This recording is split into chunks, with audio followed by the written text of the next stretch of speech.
After today's discussion with Secretary Hagel and General Dempsey, I still oppose the plan for military intervention in Syria.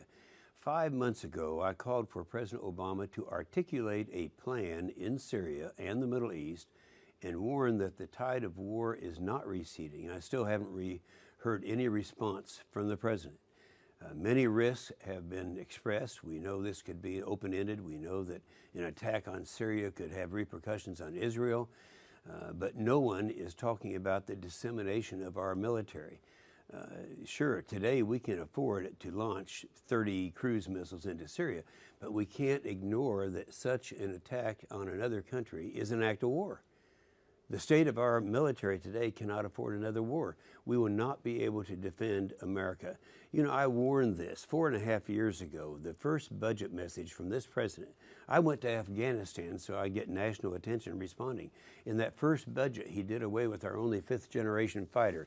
He did away with our ground-based interceptor in Poland, did away with our lift capacity, the C-17, did away with our ground capability. And that was all in one budget. Now, the president has disseminated our military by cutting, in addition to that, the budget by $487 billion and putting another $500 billion more on the chopping block with his sequestration. It's not just me saying this. General Dempsey agreed when he testified before Congress earlier this year. I'll read it to you.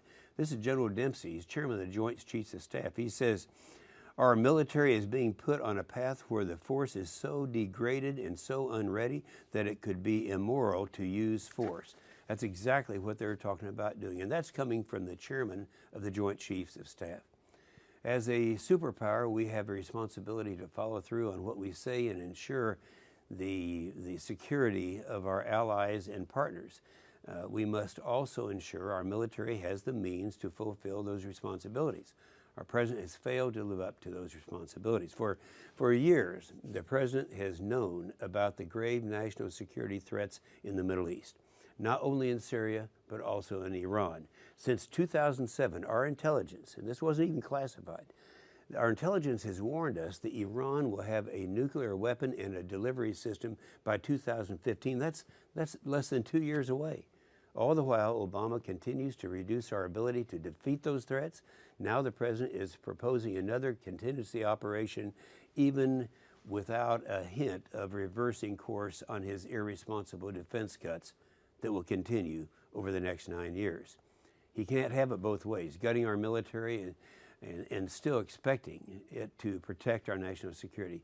We've been through this before. They said, "Oh, it will be limited." But let's not forget the failed efforts of former President Clinton in 1998. He sought to punish Saddam Hussein through a limited bombing campaign. Remember that?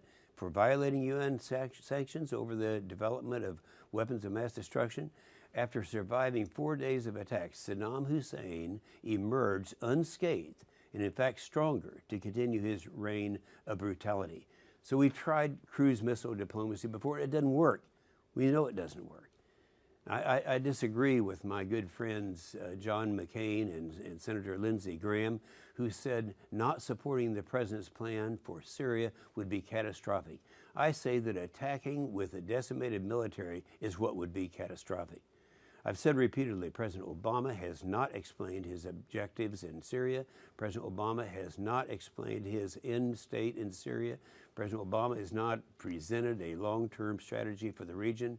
President Obama has not explained how to fund a military intervention. President Obama has not clarified the risks associated with such intervention. And until he does, no one should vote to authorize an act of war in Syria. Obviously, I will not.